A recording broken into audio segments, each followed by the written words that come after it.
and do a best practices in gay and lesbian hospitality webinar. We should be talking for about 30-40 minutes. And then at the end, if you have any questions, you can email me at david@communitymarketinginc.com.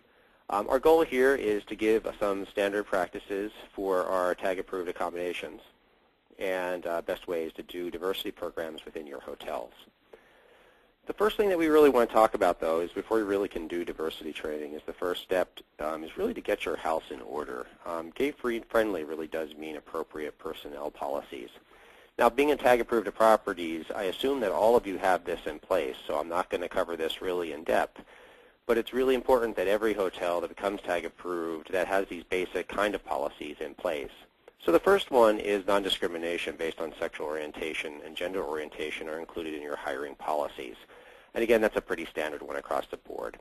The second one is that you need to have what's commonly referred to as domestic partner benefits, or do you treat your employees, both gay and straight, the same as far as their partners. Now, a lot of states today, from California to Massachusetts to Vermont, have different laws, from domestic partnership laws to marriage laws, that require that require every hotel or every business to be treating people equally.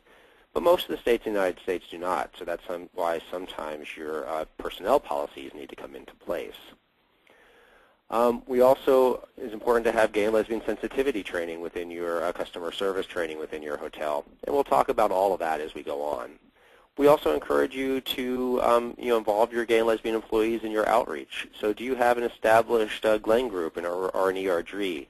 These are groups of gay and lesbian employees that are helping you not only reach out to the gay and lesbian community, but also organize as a small committee to help you as an employer best serve not only your guests, but also your gay and lesbian employees to make sure that all your outreach and personnel policies are up to date and equal.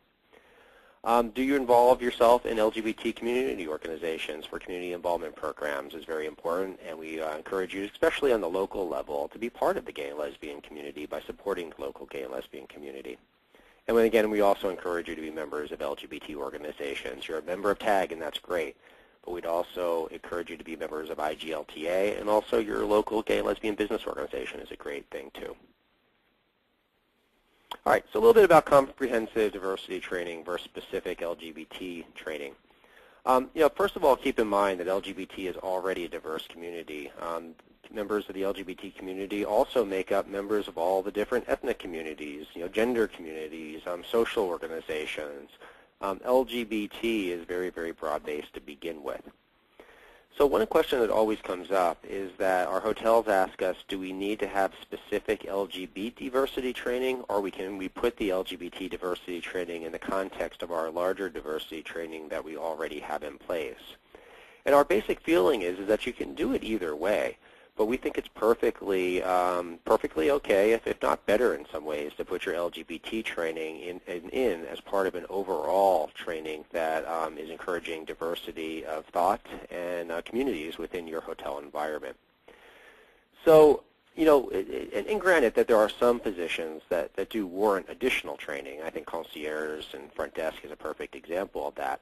But for the most part, the goal here is to create an atmosphere where every employee and guest are treated with dignity and respect.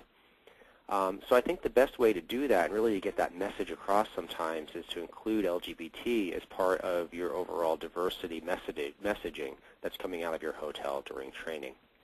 And I think also in the world of potential liability, it is always important with any diversity training to really go over the local, state, and federal laws that your particular hotel need to live up to, because they are the laws of the land or your state or your local jurisdiction, and your employees do need to follow those laws as far as discrimination goes. So a little bit more about diversity training versus LGBT specific training. LGBT diversity training really can't exist in a vacuum. Really an inclusive corporate culture means looking at sort of the big picture. So you really do need to address all the different aspects of diversity, from ethnicity and religion and disability. But I think it's also really great to address issues such as personal appearance differences, geography differences, religious differences. I mean, all this is part of the diversity message that everyone needs to be treated with dignity and respect, regardless who the person is. All employees really do need to understand that their personal beliefs and professional actions are very different. So I think it's really an important message to get across is that, through a short diversity training, you're not going to be able to change the personal beliefs of every employee in your system, and that's just not a realistic goal. But people do need to understand that their personal beliefs and their professional actions are different, and that in this hotel, all people are to be treated with respect. And a guest's sexual or gender orientation does not change that basic rule. So getting across that is really, really important. And the other question that we get all the time is that should we hire a consultant to do diversity training? And our feeling basically is that you can. I think diversity training really intimidates a lot of HR managers and a lot of hotels, especially smaller properties that may have a very limited staff. Maybe it's the owner who really is the manager, and the thought of doing diversity training can be very intimidating. Our feeling is that it puts us across a much stronger message if the management or ownership of the hotel can actually be the people doing the diversity training. But sometimes in the beginning, you might feel more comfortable hiring some sort of consultant to go in and go through this curriculum with your group, and that's okay until you get your feet wet. But in the end, I think it's better if ultimately your management can do diversity training. Now, a little sort of overview about language, because I think in the gay and lesbian community and LGBT community, language does matter. So I just want to go over some of these terms and how sometimes they can also be part of your diversity training and issues that we need to talk about. And also, again, it's one of the biggest questions I get on the line from different TAG properties is what language should we be using?